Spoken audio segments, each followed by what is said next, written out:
Il-Kumitat tal-Kontijiet Pubbliċi tnejn filgħaxija kompla jiddiskuti r-rapport tal-Awditur Ġenerali dwar ix-xiri taż-żejt mill-Ene Malta.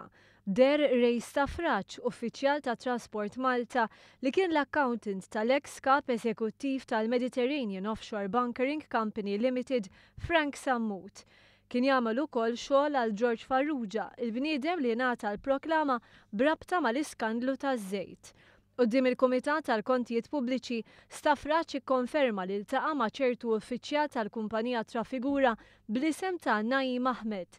Qal li ma kienx jaf li Ahmed kien ir-rappreżentant ta' Trafigura u ltaqa' miegħu permezz tan-negozjant George Farrugia wara li qallu li Ahmed rid jistabbilixxi kumpanija hawn Malta. Staffraċ qal li ltaqa' ma' George Farrugia waqt avveniment bris il-Karità u qal li Farrugia beda jistaqsih kif jista' jistabbilixxi kumpanija ġdida. Qal li saħna qegħdin il-papa spiċċa u n-negozju ġie għand it-tfal. Qal li aħna qegħdin 8 tfal, minnhom bniet sorijiet u għadin 6 subien. Qal in-negozju issa qiegħed bejn 6 min-nies. Qal meta taqla lira titqasam bejn 6. Kien hawn li skont Staffraċ nibtet l-idea ta' Acon Limited, kumpanija li permezz tagħha Farrugia daħħal miljuni ta' euro f'kummissjonijiet fuq xiri ta' żejt. Jirriżulta li fl-2010 il-kumpanija tal-awditjar ta' Staffraċ irċiviet ittra minn 3 avukati jirrappreżentaw lill-aħwa Farrugia. F'din l-ittra kien hemm diversi allegazzjonijiet.